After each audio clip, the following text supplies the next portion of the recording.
하나님의 말씀 시편 37편 17절 18절 말씀입니다. 합독하시겠습니다. 악인의 팔은 부러지나 의인은 여호와께서 붙드시는도다. 여호와께서 온전한 자의 날을 아시는 그들의 기업은 영원하리로다. 아멘. 1절에서 26절 말씀까지는 악인과 의인의 대조하여서 교훈을 주시는 말씀입니다. 그 가운데 오늘 17, 18절 말씀으로서 온전한 자의 비밀이라는 제목으로 하나님의 말씀에 은혜를 나누겠습니다. 악인은 결국은 망하는 것입니다. 시편 속에서 보여주는 교훈이 뭡니까? 의인의 모습이 항상 보이는 것입니다. 그리고 악한 자의 모습도 보이는 것입니다. 결국은 악인이 이 땅에서 번창한다 하지만 하나님이 그 누구도 피할 수 없는 공의의 심판 앞에 멸망할 수밖에 없는 것을 보여주시며 그 가운데서 하나님이 자기 백성에게 베푸시는 오늘 말씀에 온전한 자, 이 원문으로 제가 찾아보니까 테마밈이라고 하는 것입니다. 이 온전한 자에 대해서는 하나님이 하늘의 기업까지 책임지시며 이 땅에서도 모든 행함을 전체적인 움직임을 다 알고 계신다는 것입니다. 우리 마음 씀씀이, 동기, 모든 계획들, 슬픔, 괴로움, 골방에서의 하나님께 부르짖음, 그 모든 날을 익히 아신다. 이 온전한 자 너무 중요한 것입니다. 여기서 말씀하는 온전한 자는 순전한 마음으로 중심으로 여호와를 섬기는 자를 담아님 온전한 자라 번역했습니다. 이런 자에게는 하나님이 그들의 모든 앉고 눕고 서고 움직이는 것을 익히 아시고 하나님이 이들을 향해서 보살핌 아신다는 것은 요대야 알고 어떻게 아느냐 주목해서 아신다는 것입니다. 아니 시대에 저렇게 나를 중심으로 섬길까? 저렇게 가난한데도 나를 섬기려고 애를 쓰네? 저렇게 슬픔에 빠졌는데도 여호와를 잘 섬기고 있네. 하나님이 요대야 보호하시면서 무엇을 슬픔과 괴로움과 어려움이 있지만 그 생명은 주님이 책임지시고 보호하시면서 아신다. 그러면서 진정으로 생명의 위협을 느낄 때는 하나님이 기적을 베푸시는 살아계신 하나님으로 그들의 은혜를 베푸시는 것을 아시나니 여기 안다는 것은 깊이 안다는 것입니다. 하나님도 세상 사람들을 그냥 근성으로 아는 수준이 아니라 여기 온전한 자는 하나님이 주목해서 아시는 야다의 아심, 깊이 아는 자. 왜 그렇습니까? 이 온전한 자는 순전한 마음으로 깨끗한 마음으로 중심으로 하나님을 섬기고 있기 때문에 그것을 하나님이 예배로 받으시고 경배로 받으시는 것입니다. 주님이 친히 이 땅에 오셔서 헌금을 많이 하는 자, 11조를 많이 하는 자가 이스라엘 땅에 누구인가? 이렇게 물었습니까? 아니잖아요. 예배하는 자가 누구냐? 이렇게 묻지 않습니다. 성육신하시기 전이라 성육신한 후에도 주님이 찾는 자는 예배하는 자니라 말씀했습니다. 그것도 신령과 진정으로 예배하는 자. 오늘 깨끗한 마음으로 중심으로 여호와를 섬기는 자는 어려움과 시련이 있을지라도 그 생명에 대해서는 주님이 책임져 주시는 것을 말씀하십니다. 그리고 하늘나라의 기업까지도 하나님이 약속으로 베풀어 주신 놀라운 은혜가 의인들, 곧 의인은 온전한 자를 말하는 것입니다. 노아 시대에 또 보면 그 시대에 완전한 자라 노아를 말했습니다. 그 노아는 바로 다마밈이라고 말하는 온전한 자인 것입니다. 깨끗한 마음으로 중심으로 의와 생기는 자를 하나님이 온전한 자라. 이러한 온전한 자는 위협을 느끼면 하나님이 어떻게 돌보시겠느냐. 출애굽기 2장에 보면 남자아이가 다 나면 나일강에 다 던지게 되어 있습니다. 왕의 명령을 누가 어기겠습니까? 그런데 모세의 어머니 요게벳은 온전한 자예요. 다마밈이지. 온전한 자에게 속한 자는 하나님이 그 가족까지도 살리시기를 원하십니다.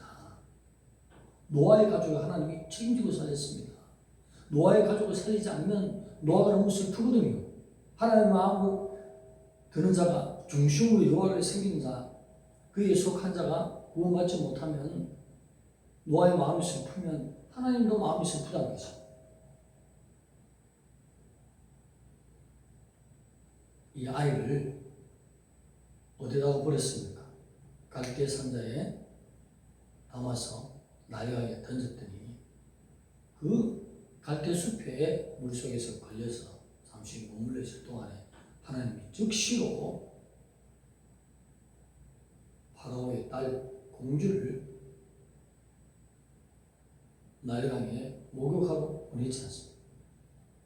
그 상자를 발견하고 마음을 측은히 여기는 마음, 불쌍히 여기는 마음을 주었더니 자기 양자로 데려갔습니다. 그렇게 해서 하나님의 완벽한 지혜로서 완전한 피난처로 하나님이 최고의 권력자 밑에서 키우신 줄 믿습니다. 그런 은혜가 모세에게만 요게벳에게만 있는 것이 아니라는 것입니다. 노아에 속한 그 가족만큼은 하나님이 책임지고 살리십니다.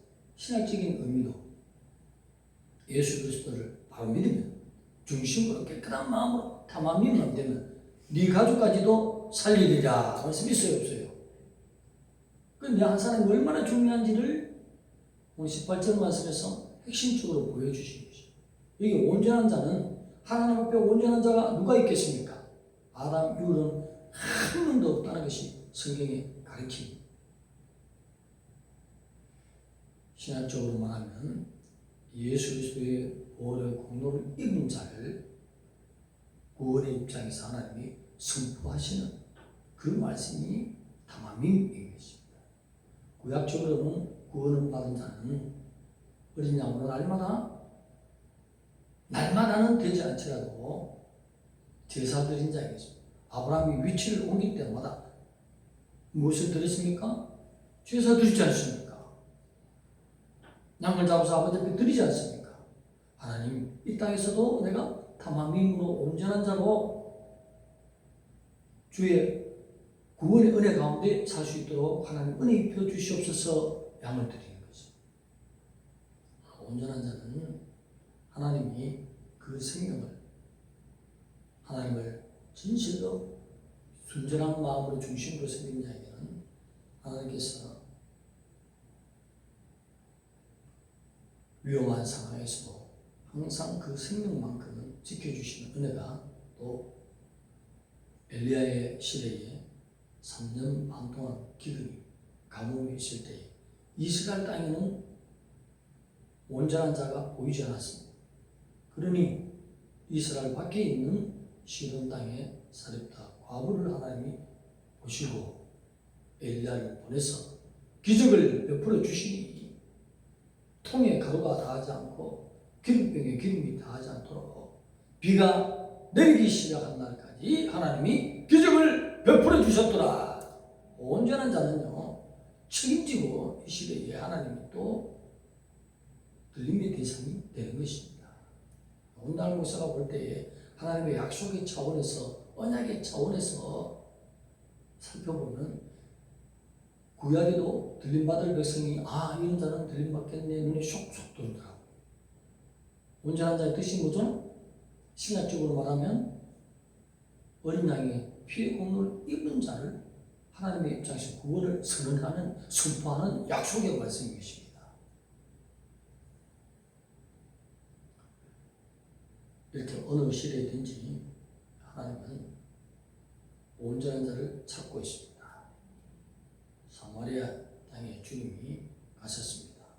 우물가에서 여인을 만나 대화하는 중에 여인에게 하신 말씀이 신령과 진정으로 예배하는 자를 찾느니라.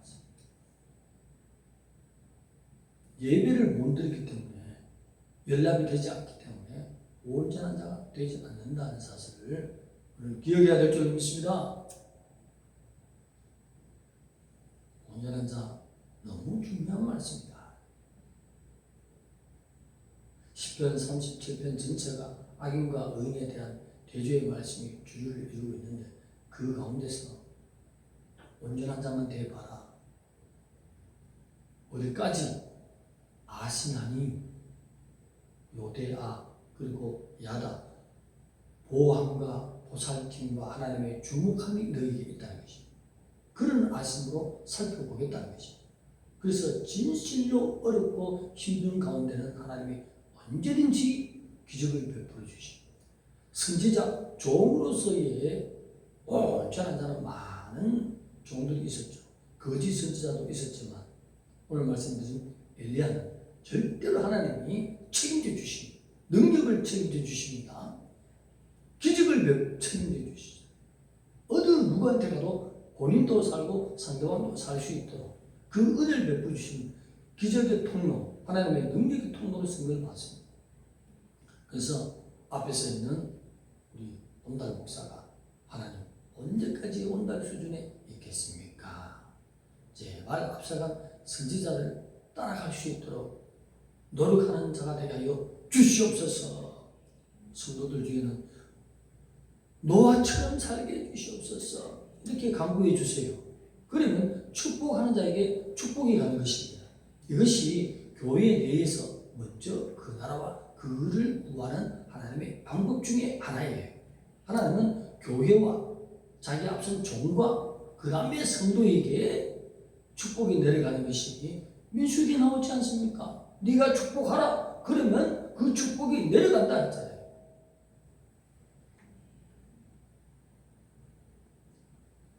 그래서 그 축복이 제게 받을 그릇이 못 되면 여러분에게 타갈 것입니다.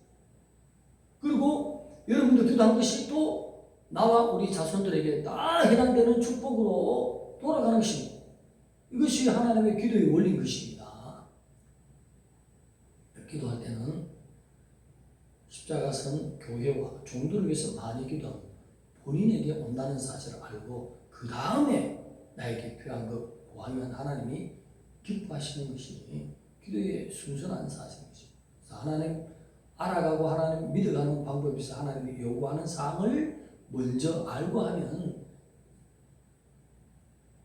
모든 하나님의 은혜가 속히 나에게 돌아올 수가 있다는 사실입니다. 온전한 자가 되기를 하나님이 원하시는 것입니다. 오늘 너무 중요한 말씀입니다. 시편 곳곳에서는 무엇으로 온전해졌겠습니까? 이 온전은 흠이 없다. 우리말로 하면 완전한 자를 말하겠습니다. 완전한 자는 없습니다. 한 명도 없는데 완전하다는 것은 뭡니까? 구약에도 어린 양으로 제사하는 자들이 있다는 사실이죠.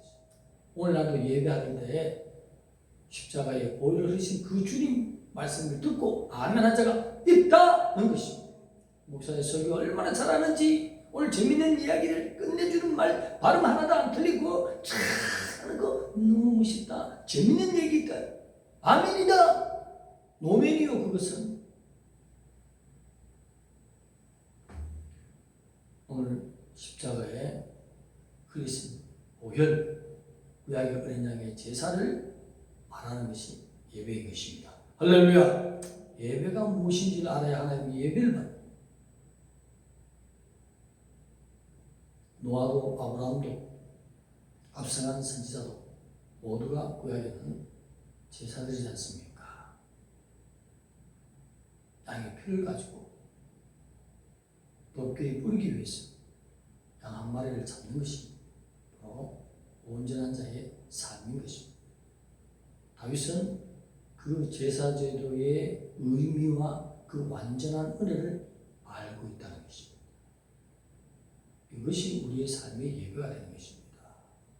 하나님의 공로를 말하는 것이 구약의 그림자로 말하는 실제로 여호와의 보혈을 흘린 것이 신약의 예배이니 참 예배자는 온전하고 흠이 없고 거룩한 삶을 살려고 순전한 마음으로 중심으로 살려고 일을 쓰는 자입니다. 노력하는 자를 하나님이 말씀하시는 것입니다. 그럴 때에 하나님이 어린 양의 피의 공로를 입혀서 선포하는 것이 바로 온전한 자, 다마님. 이런 자에게는 생명을 책임지고 지키시고 영원한 기업까지 베풀어 주시고 이 땅에서 위험할 때는 항상 하나님이 능력, 표적, 기적을 아끼지 않는다는 것입니다. 그러면 이 온전한 자로 우리가 살아드린다면 하나님 앞에 예배한 자로 살아드린다면 무시무시한 환난에서 들어올리시지요. 할렐루야! 들림 받읍시다. 참 예배자가 됩시다. 온전한 자가 됩시다. 기도드리겠습니다. 하나님 감사합니다. 우리를 사랑하시는 주님, 날마다 온전한 자로 살아드리게 하여 주시옵소서. 작은 미약한 것까지도 우리 마음속으로 빠른 속도로 지나가는 죄악까지도 주님 앞에 털어놓고 아들의 피로 씻는 거룩하고 온전한 자의 삶을 노력하는 자, 흠이 없는 자, 완전한 자로 살아드리사 하나님이 생명을 책임지시고 그들의 영원한 기업까지도 여호와께서 책임지시는 참 예배자, 온전한 자가 다 되는 양교의 성도들 되게 하여 주시옵소서. 예수님의 이름으로 감사하며 기도드립니다.